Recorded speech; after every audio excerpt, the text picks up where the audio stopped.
Hey, help support the show by joining the Patreon or becoming a YouTube member. Also, hit that like button to subscribe if you want more Cavs-focused content. You know, it's funny, right? When the team loses, everybody has the answer for what they could have done differently or who's at fault and, what would have happened if it's like everybody all of a sudden becomes the coach of the year when the team loses. Everybody has the right rotation, the right substitution suggestion.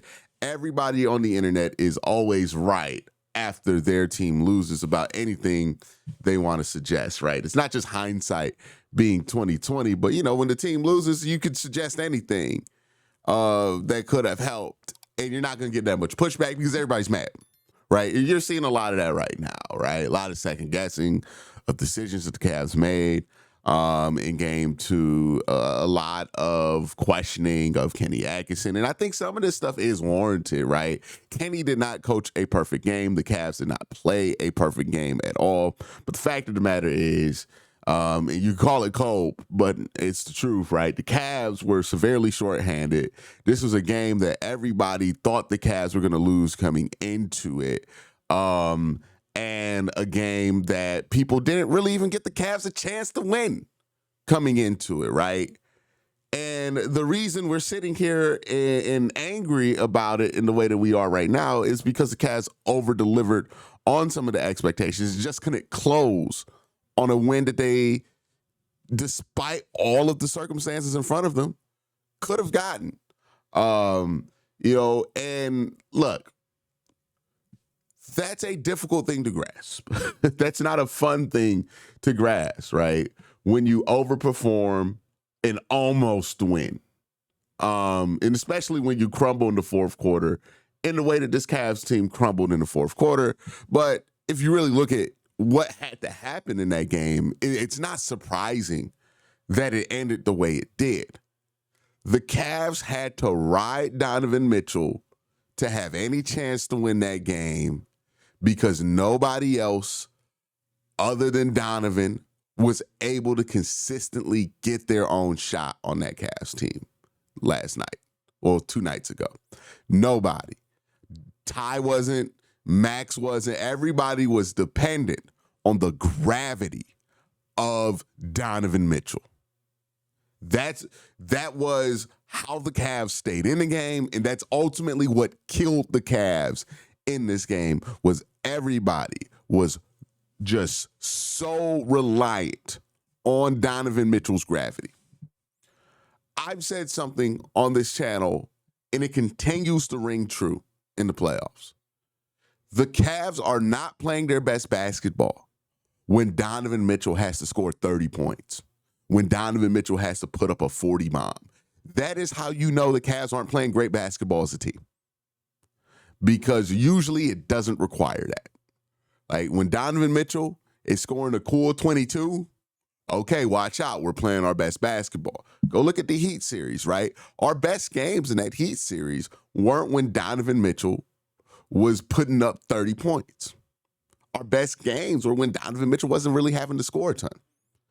Because when we aren't reliant on Donovan Mitchell's gravity, when we do have other guys who could step in and make shots, that is what makes the Cavaliers, right? All the ball movement, all the interesting offensive stuff that the Cavs can do.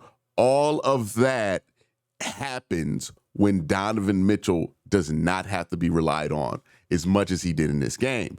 And that was the fatal flaw of the Cavaliers. They had to lean on Donovan Mitchell so heavily in this game that in the final 2 minutes of it, he broke down and couldn't make one more play, right? That's really what happened in this game. We could talk about different substitutions, everything else, other people needing to step up. That's obvious because, again, you leaned on Donovan Mitchell so hard in this game. And honestly, given how this game played out, you really didn't have much of another choice. Like when people are suggesting to me that Tristan Thompson should have played meaningful minutes in a playoff game, okay, we're in crazy zone, right? Like, if we're suggesting that Tristan Thompson playing actual minutes in the playoff game was going to save us, that's tough. The whole goal with Tristan is to never let him play unless we whooping somebody's ass. And that's no disrespect to Tristan. That's just the point of his career he's at. Maybe Tristan would have been helpful to get one of those rebounds at the end of the game. But really, it should have never came down to it. And that's my point. And the reason it came down to it is because you had to lean on Donovan Mitchell way too much. Donovan Mitchell shot 21 free throws in this game and 30 shots from the floor. That means Donovan Mitchell did this like 50 times last night or a couple nights ago. That's crazy. That's crazy. You had to use Donovan Mitchell until the wheels fall off. And unfortunately, the wheels fell off 2 minutes before the game ended. And the Pacers made every play to make that matter. And they beat you. But if you want to get back in this series, if you're the Cavs, you have to find a way to have other people be able to create. If I'm looking at a culprit for what really went wrong in game 2, it's Ty Jerome, right? Situation like that, where you're asking Ty for 30 minutes, he's got to give you more than 2 points. He's got to make a couple of threes. He can't go 1 of 14 from the floor. Like, I understand Ty's not always going to give you 20, 30 points, but Ty's got to at least give you 12. Right? If Ty gives you 5 more buckets, go 6 of 14, you can live with it. But 1 of 14, you can't. Maybe that saves a little bit of gas for Donovan Mitchell to get a rebound at the end of the freaking game. Maybe that makes it so that Donovan Mitchell doesn't have to spend the last 4 minutes of the fourth quarter exhausted on his back. Maybe that saves it. But not having Darius, not having DeAndre, not having Evan, not just 3 guys that are useful, but 3 guys who could legitimately get their own shot. And the only other guy left on the roster that can legitimately, in a playoff game, be expected to get his own shot is Ty Jerome. And that guy goes 1 of 14. Once we didn't get the big Ty Jerome fourth quarter, right, where he puts up 9 points in a quarter, that's when we were screwed. We can argue about if a timeout should have been called here or there, if a substitution should have happened here or there. But I'm here to tell you, I think, in my opinion, all that shit don't matter, because if Ty Jerome still doesn't give you anything, then you're screwed. And you could have taken Ty out and put Isaac in. That doesn't help anything. Like, at the end of the game, you needed to find a way to take the scoring load off of Donovan Mitchell. If that couldn't happen, then this was gonna happen to you. It doesn't matter who else was in that game, because all the other suggestions I'm hearing are just gonna put more of the scoring pressure on Donovan, who definitely didn't need more of it. Like, that's why Ty was in the game despite being 1 of 14, because who else are you going to put in the game to get their own shot? Hell, we got so desperate, we put Craig Porter Jr. in the game for guys who can get their own shot. We didn't have anybody step up in that game that can get their own shot. We had a lot of guys who are reliant on the pressure, the rim pressure that Donovan Mitchell creates, slide over. Right, and be very productive. Jared Allen, 22 points. But what is Jared Allen's offense predicated on? Donovan Mitchell stuff, right? Pick and rolls, gravity with Donovan, playing off the ball, all of that stuff, right? Same thing with Max Strus, 23 points. But what is his offensive game predicated on? The guys who were reliant on Donovan showed up. But the guys who can get their own shot without Donovan, no show. And there was only one guy, right? Everybody else was injured. Ty Jerome, 1 of 14. I know people have been like throwing shade at Darius and DeAndre and Evan for missing this game, but if they could have played, they would have. They can't play right now. They're not healthy enough to play. Like, I'm not going to sit here and tell them that they should just come out here and risk their ability to be productive for this team in the future just to play in game 2 when the Cavs have more than enough on the roster in game 2 to win the game. It's just guys like Ty Jerome got to step up. Ty didn't step up. Ty got 2 points. That's the problem. If you want to know where to have some hope for the Cavs in game 3 and 4 is very simple, right? They need to play Cavalier basketball. They haven't played Cavalier basketball once this series. Like, that's the one saving grace we have. Indiana is up 2-0, but the 2 games they have won, the Cavs have not played the kind of basketball that got them to the dance in the first place. They're playing Donovan Mitchell basketball these last 2 games. Like, very reliant on Donovan Mitchell. And Donovan's a great scorer, but this team is not a 60-win team just because Donovan Mitchell can score. This team is a 60-win team because of what they could do and how many guys on the roster they have that can get their own shot, that they don't even need to rely on Donovan that much. When Donovan's putting up 48, something's wrong.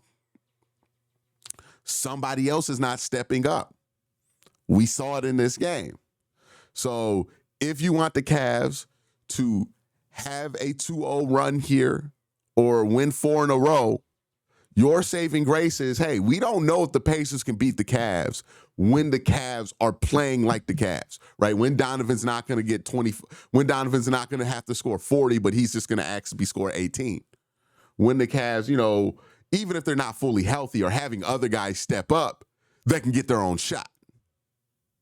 That, to me, is when you'll see if the Cavs can make a comeback here, right? If the Pacers demonstrate that they can beat the Cavs when the Cavs are playing like that, we're fucked. Like, there's no way around it.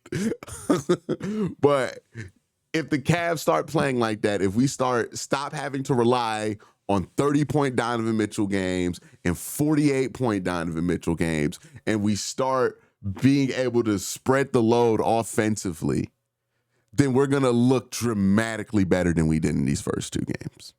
Some of that is relying on health. You need Evan Mobley to get healthy over these next couple of days. You need DeAndre Hunter, and you definitely need Darius Garland. Without those 3 guys, you are barely a 50-win team, probably. This version of the Cavs that we're seeing that's over-reliant on Donovan Mitchell the last 2 games, this isn't a 60-win team. This isn't a 50-win team. And we look like it right now against the Pacers. We need to get healthy, and we need to get back to playing Cavs basketball because the Pacers are not proving that they could beat that. If they prove they could beat that, all right, man, they got us. But that's what you have to go down to Indy and prove. Hey, we're relying way too much on Donovan. Donovan's had to put up too many points, 70 points in the last 2 games. And look, his 3-point shot ain't dropping, which is making shit worse. Because since Donovan's 3-point shot isn't dropping, he's 2 threes in the last 2 games? You've had to lean on him as a dribble drive penetrate guy. And that's just asking more and more energy out of him. Like, you're gassing him. So, the Cavs want to have a chance to get back in this series. They got to find a way to live offensively when Donovan's not scoring 20.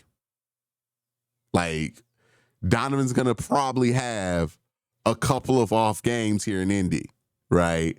But that's not the worst thing in the world. Some of the Cavs' best performances this season were on Donovan Mitchell bad nights. And this is not to say that Donovan Mitchell's hurting the team when he scores. No. When Donovan Mitchell has to score, that's the problem because other guys aren't stepping up. It's not Donovan Mitchell scoring that's causing the problem. It's trying to fill for a problem that exists. Got to get these guys back. Got to get more out of Ty Jerome. And, Ty in these 2 games in Indy, It's going to be a big eyeballs on you, right? Because you look like garbage these first 2 games of this series. So, you're really going to have to demonstrate that you're not George Niang, because it looked like George Niang these first 2 games. And I trust Ty will get us that money back in Indy. But you also need Evan, because he can get his own shot and create. You also need DeAndre, because he can get his own shot and create, as well as spot up shoot. And you also need Darius. You get these guys back, you start playing the basketball that got you to the dance, the basketball that got you the biggest lead in a first-round series, then shit starts changing real quick. Those first 2 games versus Miami, we were a little bit nervous because we didn't look as dominant as we had hoped. And then game 3 and game 4 came around, we started playing Cavalier basketball, we whooped their ass. Same story in this series, except for, hey, the Pacers aren't the Heat. Tyrese Halliburton is not Tyler Hero, my man. That man makes big-time shots. Hey, Nembhard is better than everybody on the Heat right now. Like the playoff Nembhard is better than everybody on the Heat. So you have these nights, you might have got away with it in Miami. You ain't getting away with it in Indiana. So let's see how you look when you finally play some Cavs basketball. And let's go into game 3 and game 4, play some Cavs basketball, win these 2 games, even out this series, and get to game 5 and switch the momentum up there. Because so far in this series, the Pacers have beaten a team with the name Cavaliers on their chest. I don't think they've beaten the actual Cavaliers that won 64 games. We'll see what they look like and what we look like if we're able to even get to that form. But it's a shame that right now the Pacers are up 2-0. And if they were up 2-0 and we had played good enough basketball to where I felt like that was Cavalier basketball, I would be ready to concede. But that's the one thing that has me still in the fight for the Cavs is the Cavs have not been able to play the brand of basketball that got them to the dance all series because of injuries. And, I think if that changes, I think the tone of this series can change dramatically. But let's get it done. Y'all want adversity? Here it is. Overcome it. Let me know what y'all think in the comment section below. Have a great day. Have a better night. Peace.